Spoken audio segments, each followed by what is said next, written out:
Good morning. Welcome to the Gita in Action podcast.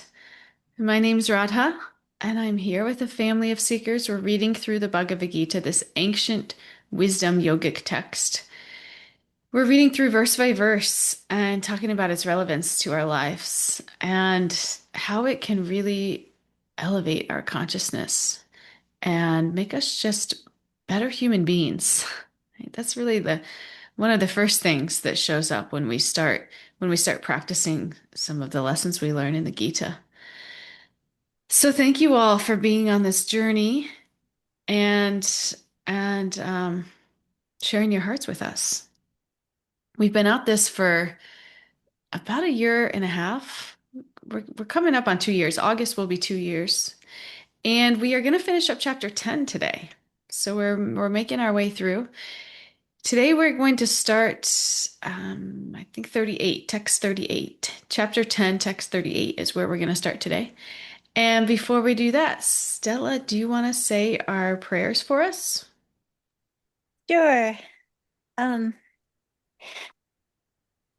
Om Jnana Timirandasya Jana Jana Salakaya Chakshurunmilitam Yena Tasmai Shri Guruve Namaha Nama Om Vishnu Padaya Krishna Prastaya Bhutale Srimate Bhaktivedanta Swaminiti Namane Vanchakopa Tarubhyascha Kripa Sindhu Bhyevacha Patitanam Bhavanebhyo Vaishnavebhyo Namo Namaha Hare Krishna Hare Krishna Krishna Krishna Hare Hare Hare Rama Hare Rama Rama Rama Hare Hare. Srila Prabhupada ki jai. Gaura Jai. Bhakti Vrinda ki jai. Chat, Shri Bhagavad Gita ki jai. chat. Thank you. Thank you. Oh, and a couple things I forgot to mention before we start. One is that I will be leading a women's retreat to Guatemala in November. It'll be the 7th through the 14th. We're going to this lake, and this is a place I've always wanted to go in Guatemala. It's supposed to be like the most sacred place in Central America. That's what I hear anyway. I've always wanted to go. And we're gonna stay on this lake and do all kinds of things, waterfall excursions, sacred ceremonies. It will be very transformational and affordable. I think I priced it at like $1,200. It's super cheap. I don't make any money off of these things. I do them as a service. So if you want to go, let me know. Reach out to me. Oh, and Denny says he wants to go. Well, Denny, this one you probably can't make because it's a women's retreat, but I have something else for you that you can go to, which is pilgrimage in February, pilgrimage to India. We'll be going to we'll be going to Rishikesh.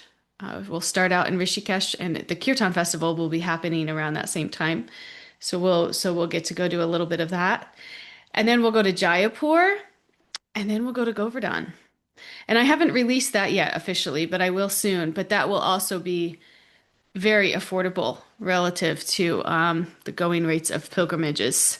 So if you're interested in any of those things, reach out and let me know because things are happening. We had an incredible, inspiring time in Costa Rica a couple weeks ago, and we are fired up to get more things going. So reach out to me. Okay, now let's start our Gita class. 38, text 38 is where we're starting. Um, Let's see. Yes, okay. Sorry, Stella, when you're ready. okay, yes. Dando Damayatam Asmi Nitir Asmi Jikistatam Manam Chavesmi Guyan Nam Gyanam Gyanavatam Maham. You know what, Uh, Stella? Sorry, I think we did this one already. I was thinking that I felt like I stumbled over that last time. So that was just a bonus for you and everyone else. Okay, Okay, this is the 39. one. 39. Sorry. Yakapi sarva bhutanam bijam tada hamarjuna natarasti vinayatsnan maya bhutam characharam. Furthermore, O Arjuna, I am the generating seed of all existences. There is no being, moving or non moving, that can exist without me. Thank you. So in this verse, Krishna kind of zooms out and brings everything together. So he says, I'm the generating seed of all existences. There's no being, moving or non-moving that can exist without me. So he's saying that literally everything starts from him. Every living being, every form of life, every existence, he's the seed. If we think about a seed for a second, a seed is a small, almost unnoticeable, but it contains everything needed for something to grow. It's kind of amazing, really. Spring is coming up. Many of us are thinking about our gardens, and to think that you just put a little seed in the ground and it just sprouts up into so many fruits. It's really miraculous. But to speak of like a child, I think about that sometimes when I look at my daughter. Like she's just like this little human, and just 2 seconds ago, she was just this small little acorn in my belly. It's like unreal. So this is what Krishna is saying. I am the original source, the beginning behind all beginnings. And he takes it even further. He says, there's nothing that exists, like people, animals, or trees, mountains, nothing that exists independently. Everything is being supported, sustained, held together by him. And this ties everything back to what he's been saying in this chapter. In this chapter, he's been pointing out different opulences. We just finished that section. There was around 20 verses where he says things like, among fish, I am the shark. Among seasons, I am the spring. Among leaders, I am the best. And the point wasn't to say that I only exist in these things. It was to say that wherever you see something extraordinary, something powerful, something beautiful, something that captures your attention, that's a glimpse of me. So the real shift here is from seeing Krishna in special things to realizing that he's the source and the sustainer of all things. It's pretty incredible. And when we really realize this, then I think we've said this before, we're just in constant awe. When this starts to land, it changes how we see the world. Nothing feels random, nothing feels separate. Everything becomes connected back to a deeper source. And this naturally brings a sense of humility. We realize just how small we are. When the great creator can do everything that he does. Even like sometimes you get proud, like, oh, I grew that baby in my belly. Right? Sometimes I think I grew that baby. Now I feed this baby. Now it's like none of it's me. All of this is just happening. I did very little to make this happen. It's all just part of the package. And who made that package? Krishna. He's the source of everything. So this should make us humble. This should make us grateful. This is how grateful that we get to be a part of this experiment. We see everything happening around us. Krishna's the source. He sustains us. And it should make us feel connected. because just through that, we are connected to something so much bigger than ourselves. And that's such a relief. When we're no longer seeing ourselves or anything else as independent. This is pretty amazing. We're all coming from the same origin.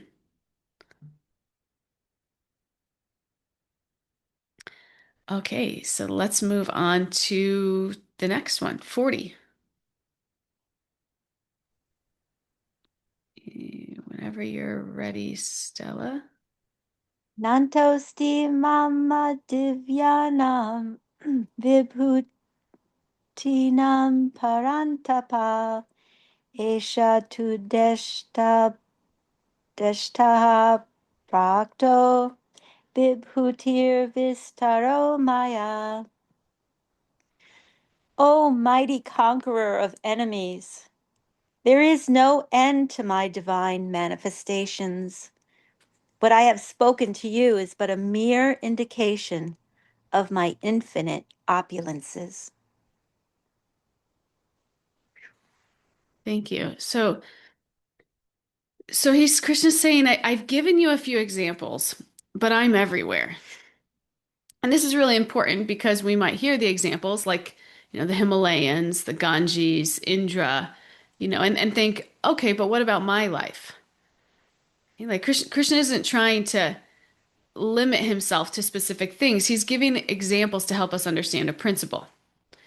And this principle is, this is what we should remember about chapter 10. Whatever has the power to attract us, that attractiveness is coming from him. And the examples that Krishna gives are based on what people at the time were familiar with. But today we're attracted to different things. Certain people, certain music, success, creativity, beauty. So the real question becomes, can I see Krishna there too? Because spiritual truth is universal, even if the specific examples or context is cultural. We have to understand, we have to try to extract the spiritual truth that we're learning here. And we have to try to bring this principle into our own context. And we've talked about this a little bit. And I started practicing this weekend. I had a day where I just got to stay at home with my daughter yesterday, which is rare. But it was so sweet, she's in that age where she just like copies everything that I do. So I'll just like start laughing and she'll just start laughing. So I think for like minutes straight yesterday we were just laughing together. And just to like look at her face and think, wow, it's nice, it's wonderful, beautiful to look at her face and think, wow, she's my daughter. I made her. That's one way, or she's so beautiful. Or we could take it even deeper, and say, wow, look at Krishna's creation. We can almost kind of just marvel in Krishna's creation. The sound of her laugh, the look on her face, right? The sparkle in her eye. Hey, it's Krishna. And when we see it like that, what happens is we become connected to Krishna. We could see it, we can see it, and we do see it on a more superficial layer, where it was something that makes us feel more attached or something that makes us feel more grounded in our ego, right? But if we really want to be liberated and connected and free, right, and fulfilled, we have to take it to that next level. And the byproduct of taking it to that next level is that I'm able to love selflessly because I'm not making everything about me. So that's where we really want to get in our relationships and in the way that we relate to the world around us, to the people around us. We don't want to be just acting off of our own emotions, our own attachments. We want to be connected to something higher. And that's what really brings out the best in us. So we have to bring this principle into our own context. And there's an example of this with Prabhupada. He was on a plane watching a Charlie Chaplin movie, and he was laughing. And the devotees with him were kind of confused. They were like, "Well, he's watching this material movie and he's just laughing." And they said something to him. They asked him about it, and he said, Charlie Chaplin's humor is a manifestation of Krishna. And this is such a powerful shift. Instead of just indulging in things or rejecting things, these are the two ways that we tend to go. Right? We go overboard, we're all in, and then we would, this we end up being frustrated. So then we swing to the other side and we say, I'm done with that. And anybody ever done that with relationships? I'm like, all in. I know this person's gonna make me happy, gonna solve all my problems, and then something falls down, and then it's no more. I'm done with that. Okay, this is the swing. This is the swing that we tend to be on. But Bhakti teaches us there's a third way. Okay, there's a third way. The materialistic way is to enjoy and forget everything else. Okay, the renounced way is to cut everything off. But the Bhakti way is to see the connection. This is the Bhakti way. Don't, so not let me get lost in this, because that's what tends to happen. You get in a new relationship and you're like, your friends can't get a hold of you for months because you're just completely lost in this. And this is what to speak of anything, anything new and exciting, and it gives us some little spark of happiness for a moment, and we get completely just lost in it. And then what happens, that spark runs out, and we're just ready to reject it completely. So it's not either one of those. It's, where is Krishna in this? And this alone will revolutionize the way that you relate with the world, the way that you relate with the people in the world, the way that you relate with your job, your possessions. This is what Krishna's trying to teach us. We don't want to get stuck over here and let me get lost in this. We don't want to get stuck over here and let me reject this. We want to find this. We want to be in the middle here. Where is Krishna in this? And this changes everything, because now spiritual life, it's not limited to certain activities. It's not just when I'm meditating or I'm in a temple. It can be practiced anywhere. What do you think, Stella?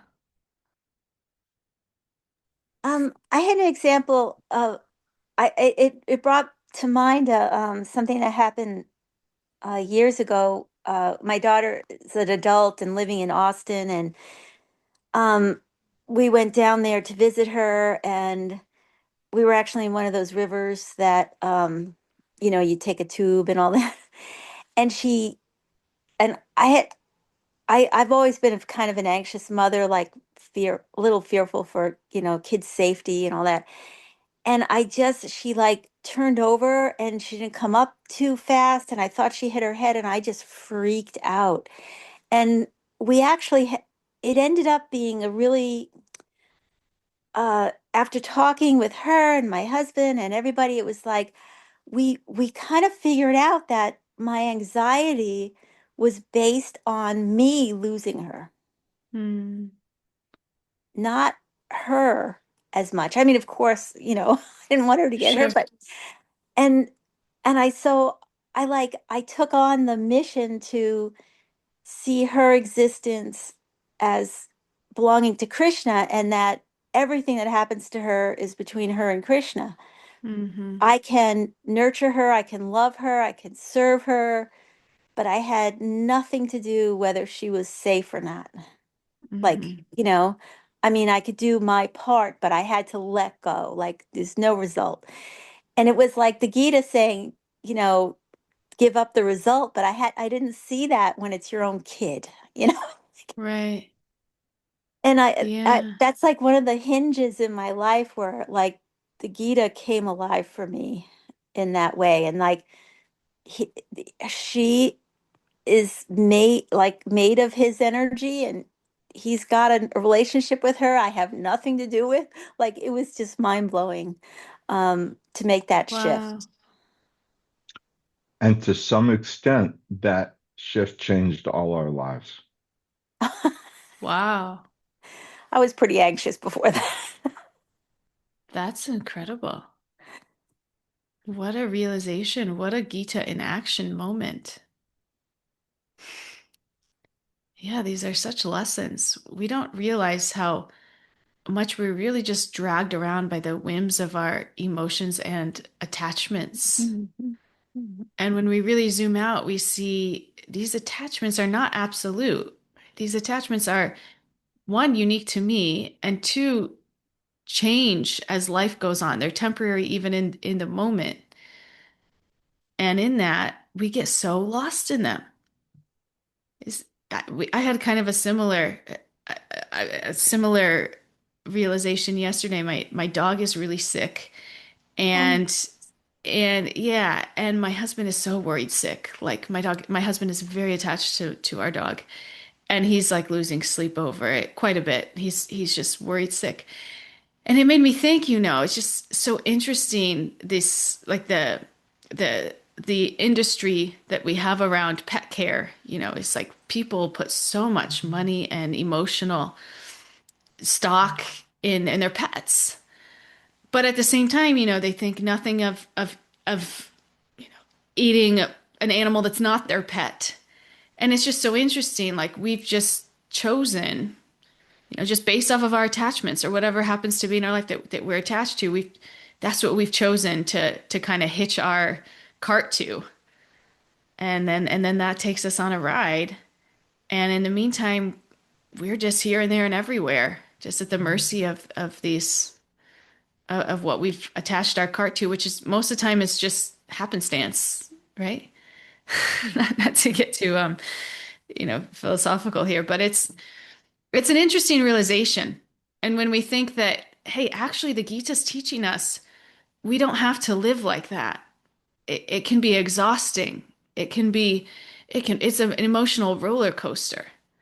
Right? Like real steadiness exists for us. And in that real steadiness, it's not that we become cold to the world. We actually, our ability to love the world increases. Our capacity to love and hold space increases greatly because we're not making it all about us.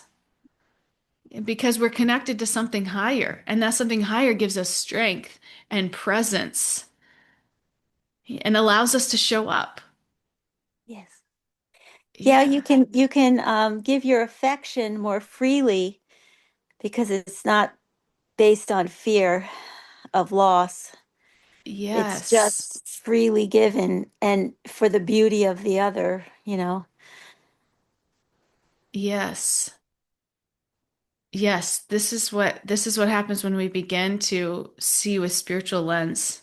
And then our capacity to give just increases so much. Yeah. This I just had a conversation this morning actually with a student, and she's going through something pretty big, and I was sharing with her, I have a few students that are going through some pretty big things, and when I laid to bed last night I felt really heavy, like my heart's really hurting for these students that are suffering. And she said, how do you hold so much space for, I know you have a busy life, you have a family, and I just said Krishna. Like there would be no other way. We can't do it on our own. And I remember when I tried to, and I'm a person that has a lot of capacity, but we can't do it when we're operating at that level, on that level of such material consciousness. And I've experienced that firsthand in my spiritual life. As I grow spiritually, I've seen my capacity to give, to love, to hold space increase. Mhm. And this is really the secret is we have to tap into that infinite source that gives us infinite shelter, stability, clarity, because it doesn't come from us. By ourselves, I told her, by myself, I am an insecure mess. Yeah. And Poppy had a question in the chat. Oh, please read. It was, are we supposed to see Krishna as the source of not so good things? Um, which I always understood to be the not so good things are usually the evil that lives in the hearts of free will men, you know. But Mhm. I mean, in terms of all this, is like, wow, he's everything. It's like, well, what about that really bad thing? Like, how do you Yeah. address that? Yeah, this is like the age-old question. Everybody struggles with this, right? Because everybody wants independence. We all want independence. And when something goes great, we have a tendency to take credit for it. I'm so great. I got that promotion. I did this. Look at me succeeding. But then when something goes bad, we tend to blame God. God doesn't care about me. God's abandoning me. We get so stuck inside ourselves that we lose this ability to really to see things from the bigger picture. Right? And the bigger picture is that we want independence, and God gives us that free will. And he gives us all of the resources to make decisions that bring us closer to him. But because we are so hell-bent on practicing that free will, we will make decisions oftentimes that bring us further away from him. And in that, when that happens, and we see it, we experience the consequences of it. We get low. It creates barriers. It like blocks our faith, right? And we blame God. But the reality is, it's us who are putting those faith blockers in the way. And God is doing everything he can to help us to get those down. But at the end of the day, he gave us this free will because their love wouldn't exist without it. And that's what he really wants more than anything. So it's up to us. And not everything is in our control. Sometimes, we this is the age-old question, good things happen or bad things happen to good people. Right? And in that sometimes we just have to accept. We just have to accept what we're going through and try to see the lesson in it. And try to see how this circumstance can be used to bring us closer to God. And if that's what we're looking for out of it, whatever bad things happen to us will take us higher. If bad things happen to us and we get stuck in this endless loop of blame, blaming myself, I'm blaming others, I'm blaming God, that's going to be the loop of our life. We're never going to get off that Ferris wheel. And we may be on that Ferris wheel for a short time, but we have to get off it. We have to make the decision to get off it and say, okay, this is the last time I'm on this Ferris wheel. This is the last time I'm riding this Ferris wheel for longer than necessary. We've got to get off and we've got to be ready to see the message in the madness because it's there for us. It's there for us. I'm willing to bet every one of us on this call has been through some pretty terrible things in life. Whether they made bad decisions or other people, made bad decisions or the environment affected them in some negative way. These are the ways that we experience suffering. Everybody on this call has probably been there. And the difference between people that aren't on calls like this, that are just kind of sulking in these bad things, the difference between and that kind of continue to live these disasters. Right? The difference is the decision to get off of the Ferris wheel because we will attract whatever our mind tells us. So if we're in the blame game, we're gonna attract people, scenarios, environments that enforce that narrative, right? That where we can remain a victim. We've all met people like that. But if we decide to see, hey, this is a pretty crappy situation. How can I use this situation to grow closer to God? Maybe we lost a job. Okay, now maybe I have a little bit more time. I may be stressed about money, but I have a little bit more time. Let me use a little bit more of that time to invest in my spiritual practices. Whatever it is, we can use this situation for our growth, for our connection. And to the degree that we do that, we'll see God lift us up out of those situations and right off that Ferris wheel. But these are crossroads for us. These are crossroads. And Krishna's waiting for us. What decision are you going to make? You going to choose me or are you going to choose the Ferris wheel just to stay on it? What do you guys think? Kalachandji. Well, first, that was incredible. You could just do a clip of that, and that's a whole class. But this also came up. Can you hear me okay? Yeah, pretty This great. this came up also last week, and I came away from class just with the phrase in my mind and really thinking that desperation is easier than gratitude. And that, I mean, I think it's a common experience that when difficult circumstances happen, it brings us even closer to Krishna so often. And the times when it's, I think, for many of us, most difficult to remember him is when things are going really well. And we just get like, great, no problem. So I think, what you're saying, not only is it true, but it's like it really reinforces for us. So thank you. Yeah. Yeah. Thank you. Because we really have to start to understand what the purpose of this life is. And the purpose of this life is not to acquire, you know, endless degrees or endless bank accounts or endless properties. The purpose of this life is to grow closer to God. And if we're lucky, He'll use all of those other things to help us do that. I say if we're lucky, to the degree that we want that. To the degree that we want that, He'll arrange these things to help us come there. And so often they're tests for us. He wants to see, how sincere are you? Are you ready for this material situation to get completely shook, right? For the rug to get completely pulled out from under you. And when that happens, where are you going to take shelter? Right? Or are you even going to take shelter? Right? Where are you going to go? This is your free will. This is everybody's independent choice. And this can make the difference between, again, staying on that Ferris wheel, staying a victim, staying in the blame game, or flying high, right? Or using this situation, this circumstance as a launching pad for you and your spiritual life with endless capacity to give love and to hold space. Krishna will do that for you. But you're not alone. It's not easy. And in the moment, all you want to do is run the other way. So it's just one little decision by one little decision. Right? What I want to do right now is just sit on my couch and eat ice cream and veg out to Netflix because I'm so upset about what's going on.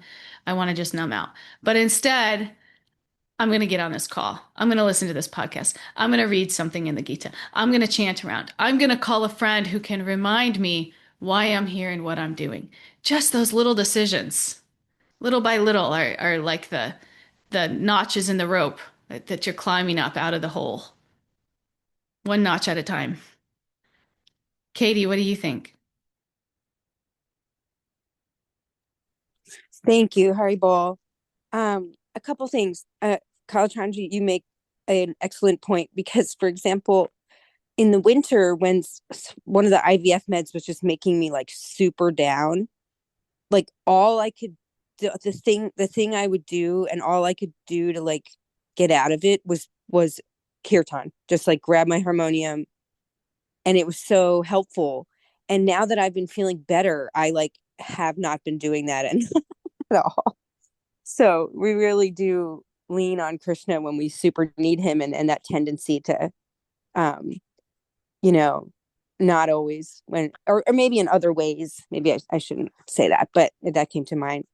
And more so, I'm trying to like think how to say, or how to utilize all this, because it's making me think of how it's painful and difficult to witness close people in our lives who are like so far, like who we're growing apart from because they're so on the Ferris wheel.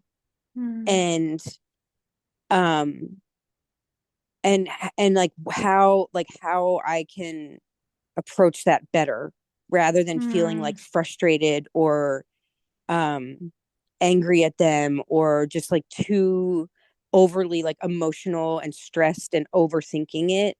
Hmm. Like my sister, for example, you know she's been drinking every day for 30 years, so like Hmm.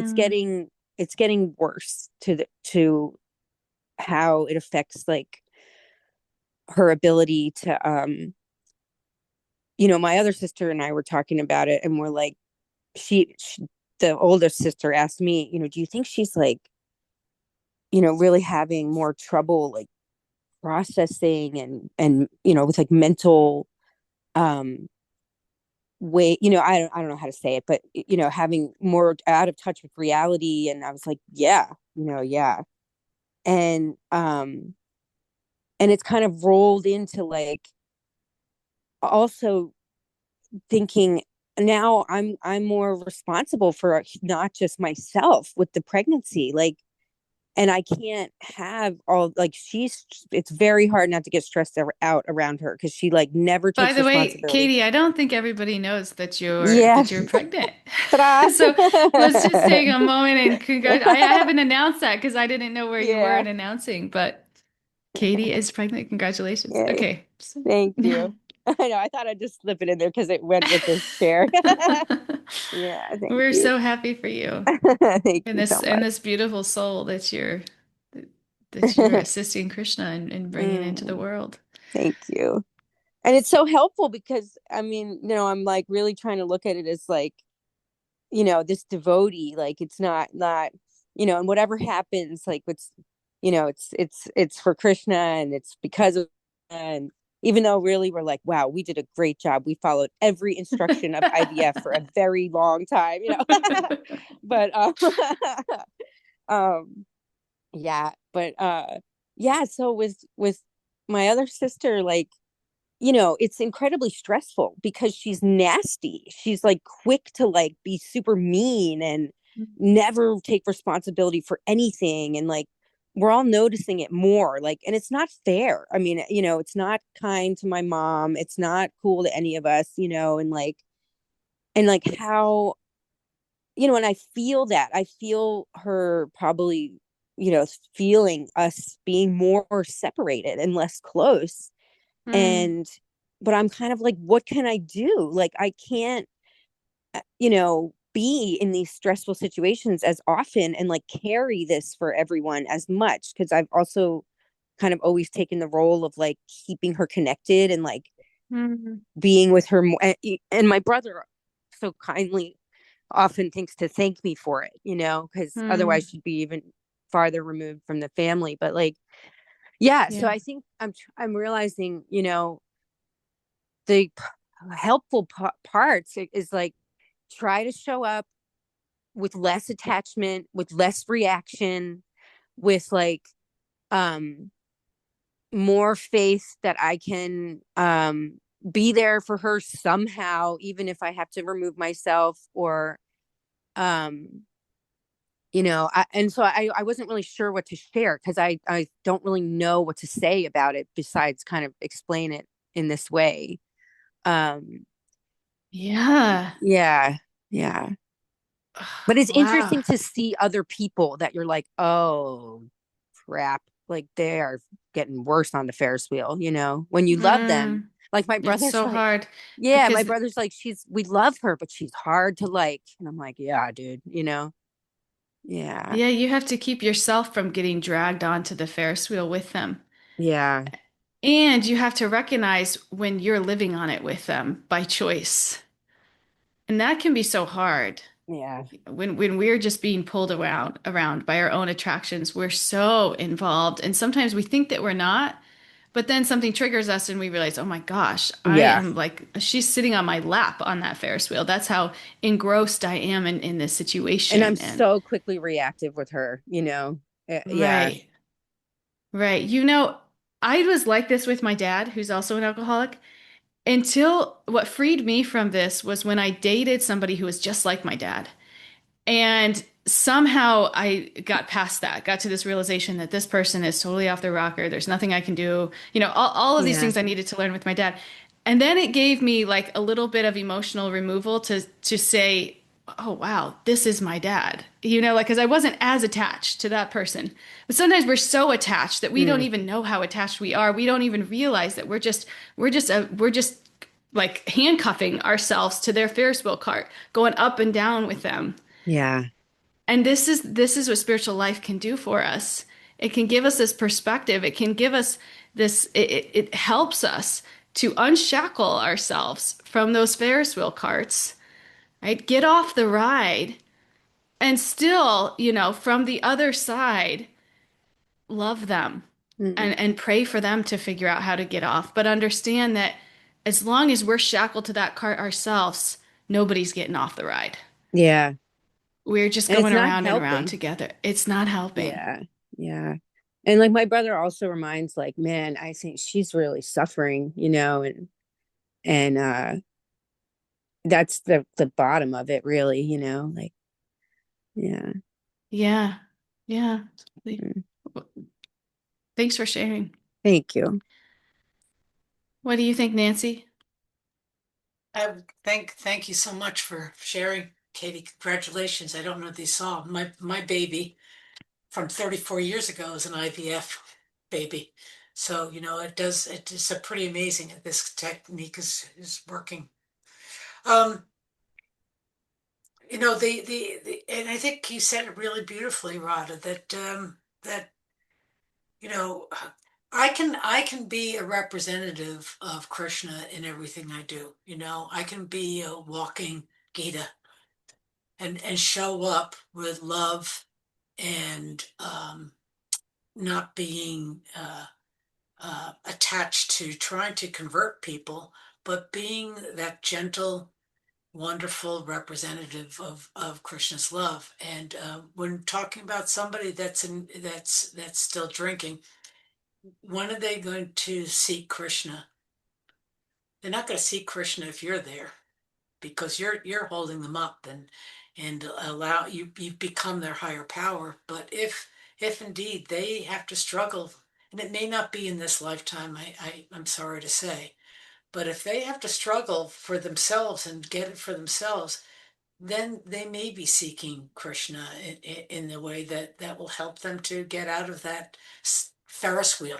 I often think of instead of the Ferris wheel, like it's a beautiful analogy, I think of it now, but I also think about being in a lifeboat and, somebody's struggling in this ocean of nescience, just completely ignorant. And if I reach over and I stay grounded in that lifeboat, I'm going to be able to help them. But if I reach over too far, I'm going to be pulled into that ocean. Hmm. And I've got to be very careful to protect myself. And um, there's nothing you can say, Katie, that's going to get her sober. There's nothing you can say, Katie, that's going to get her drunk. That's the big mystery.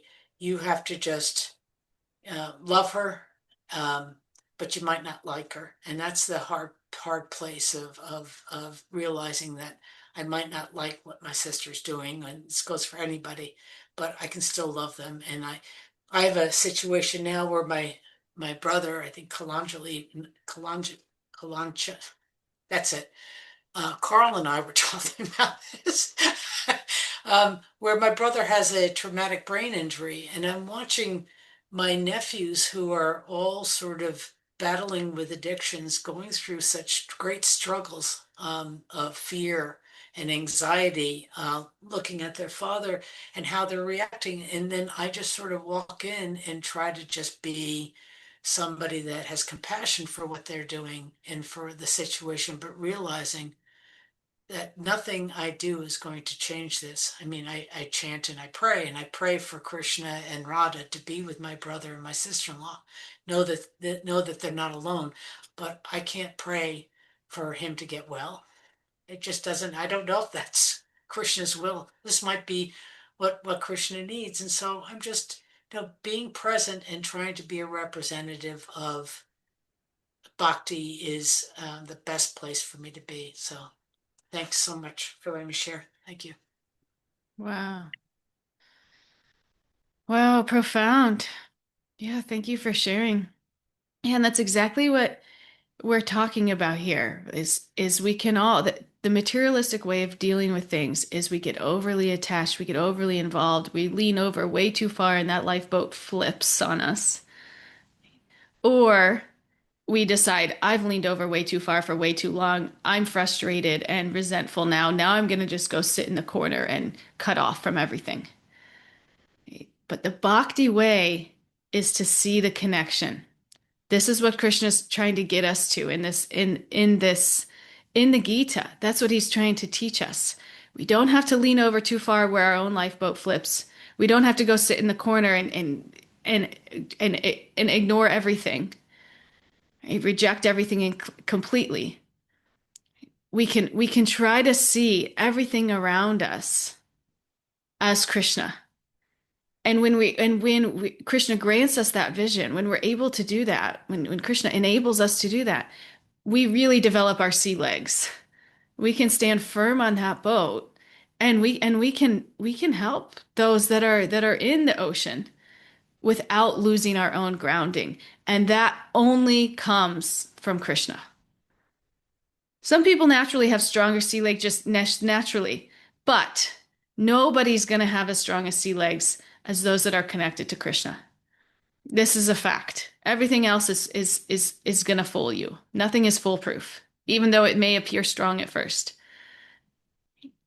Because by nature, we're creatures, we desire love, we desire pleasure. This is our innate nature. And if we're not getting those things from Krishna, we're going to be leaning over pretty far in that boat trying to find them. And we'll see some pretty sparkly seashells that we'll really want. But if we know that really what fulfills the heart, really what we're searching for, doesn't exist in that ocean, and really just exists from our connection with Source, we're going to be able to navigate that ocean so much better and help others navigate that ocean safely. And this is where this chapter is trying to get us. When we can see everything that we're attracted to is a spark of the divine. And even things that are maybe not so good. Like we talked about gambling of cheats, right? The things that are not so good but are strong, powerful forces. It's all sparks of divinity. And this is what Krishna wants for us. He wants us to learn how to see things differently. This is the heart of bhakti.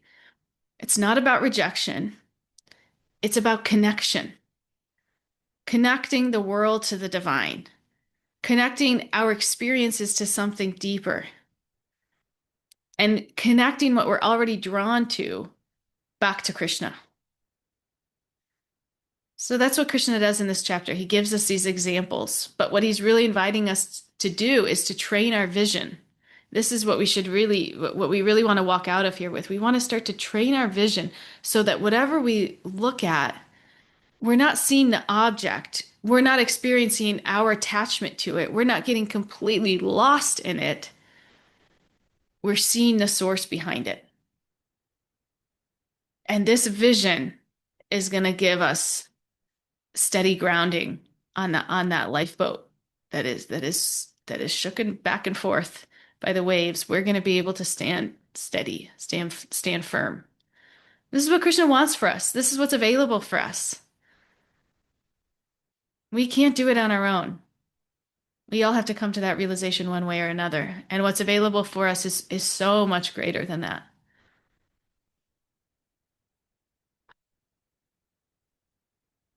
Should we do one more verse?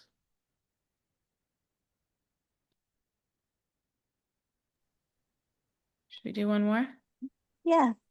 Yeah. Okay, let's do. We might even have time. These are the last two verses of the chapter are not very long, so Should I just do them in a row, just so we hear sure. them after all of that? Because they really do reflect back, right? Yeah. Great. Let's do that. Yad yad vibhutimat sattvam srimad urjitam evacha tad tad eva vachacha tvam mama tejo masa sambhavam. Know that all opulent, beautiful, and glorious creations spring from but a spark of my splendor. Atava bahune tena kim tena tava arjuna vishtabyaham idam kritsnam ekasena shito jagat. But what need is there, Arjuna, for all this detailed knowledge? With a single fragment of myself, I pervade and support this entire universe. Thank you. Jai. So, yeah. So these final four verses of this chapter are really the summary verses of the whole chapter. So in 41 here, this is a very famous verse. We've probably heard this quite a bit. He says anything that's powerful, beautiful, impressive, it's just a tiny spark of my splendor. Again, it's like we look at the world, there's so many things that are attracting us, or pulling us over. Someone's beauty, talent, success, creativity, intelligence, it just goes on and on. We're so pulled by these things. And Krishna's saying that this attraction is not random. It's coming from me, but understand it's only a small spark of me. So what happens is we're like leaning over the lifeboat looking for these shiny objects to the point where we just fall off into the ocean. Meanwhile, Krishna is saying what you're even looking for, there's so much more available for you if you just look up. But you're so distracted by all these sparks in the ocean that you're falling overboard. We do this. We chase the sparks. We think if I just had that, if I could just be like that, if I could just hold on to this, then I'll be fulfilled. But what happens with a spark? What's the nature of a spark? It doesn't last forever. A spark, it flickers, right? It fades, it changes. And then we're left wanting more and more. This is the nature of this is just material energy. This is the definition. And if you don't believe it, look back at your life and be a little bit reflective of all those sparks that you've chased. And it is something was so important at this time. Now it's like it's a distant memory, if even that. And so we get caught in this cycle of chasing, getting, losing, chasing again. Worldly beauty, it's limited, it's temporary. Only some people are beautiful, and then even then, it's only for a very short period of time. And when we become attached to it, then we're stuck in this comparison game, competition, insecurity, agitation. This is the nature. This is what happens when we fall for material energy. We're on a ride. We're shackled to that Ferris wheel. But Krishna's beauty, when we love the source of it all, it's different. It's completely different. This has been my direct experience when we start to fall in love with Krishna. What we're falling in love with is eternal. Right? It's available to all of us. It's whereas a spark can't fully illuminate a dark room. Worldly beauty can't fully satisfy the heart, but Krishna's beauty, God's beauty, it's like the sun. It's complete, it's abundant, it's actually satisfying. And this is because Krishna's infinite. He's not like a finite spark. He's infinite. And the implication of this and what it can do for the fulfillment of our heart is huge. This isn't just a philosophical point. This is a transformational point that if we really imbibe, we can experience firsthand. Because the difference between finite material energy and infinite spiritual source is just worlds apart.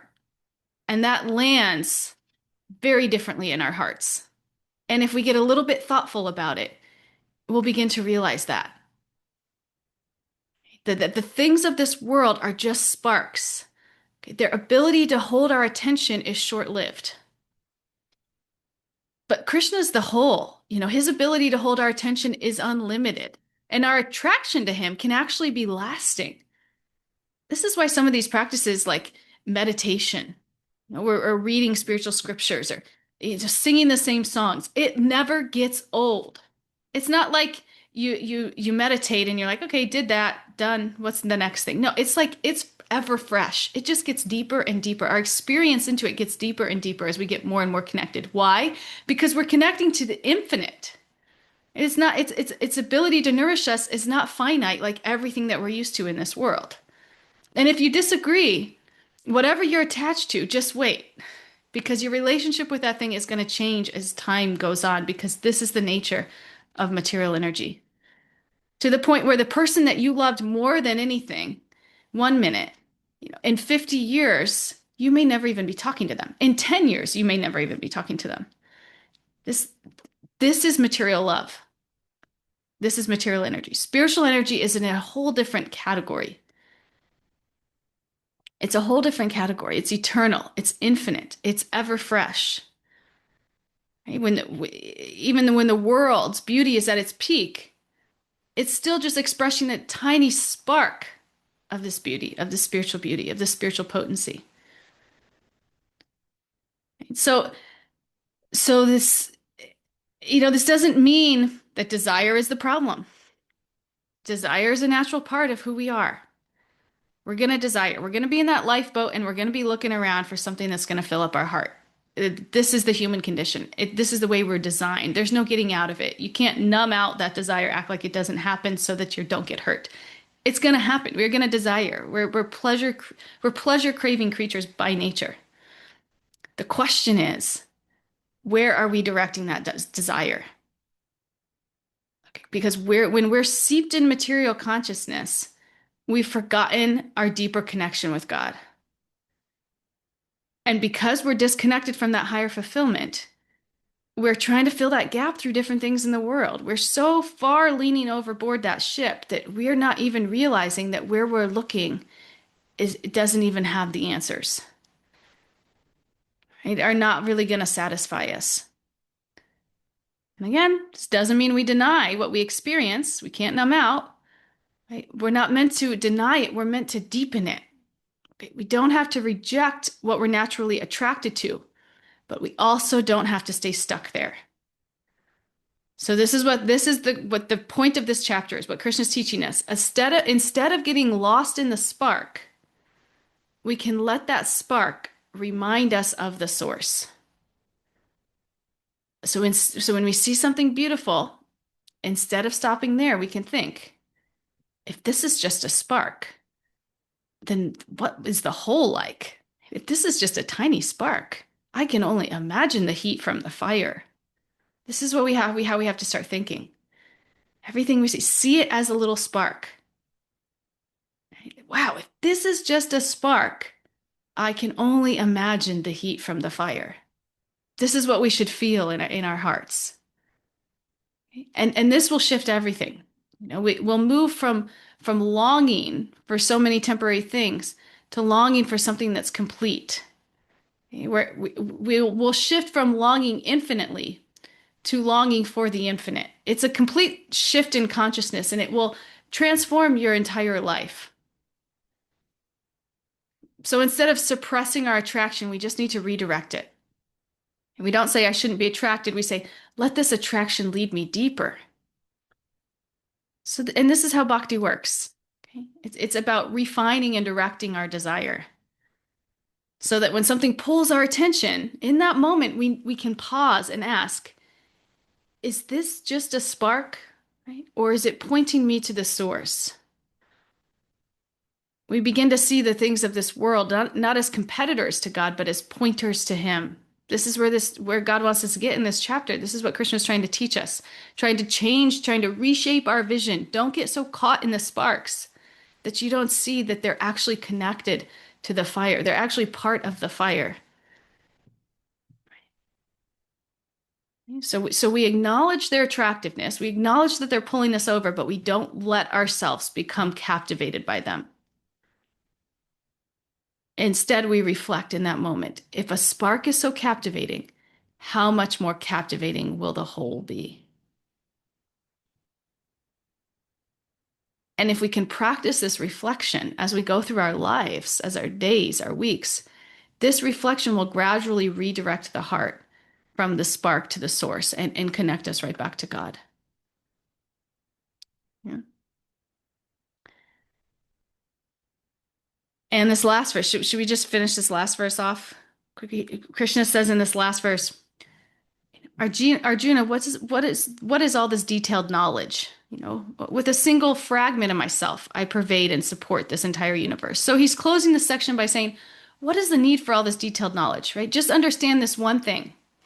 By a single fragment of myself, I pervade and support the entire universe. It's like he's saying to us right now, I've given you so many examples, but do not get lost in them.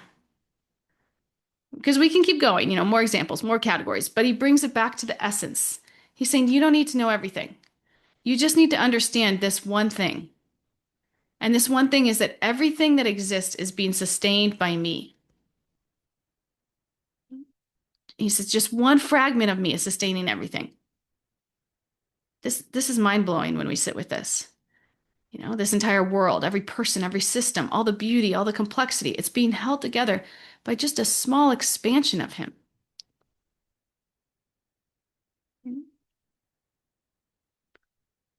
So this brings us back to this bigger picture. You know, Krishna, he's not just one powerful being in the universe. He's the source of everything, the cause of all causes.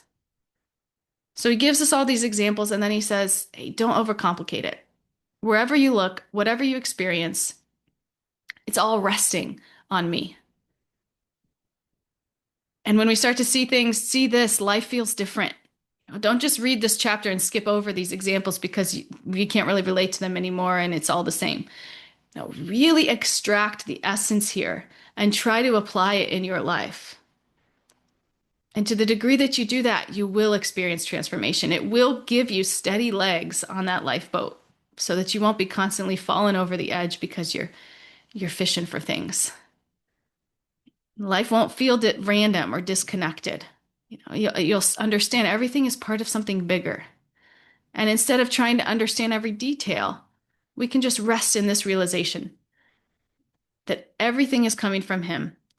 Everything is sustained by him and connected to him. And this transforms everything we see. So that's chapter 10. We did it. We got through it. How are you guys feeling? Are you ready to accept this mission this week? Stop leaning too far overboard. See these sparks and feel the warmth of the fire. Let these sparks make you realize, oh, I don't need to I don't need to fall overboard into this. I can just look for the fire. And it's not in this ocean.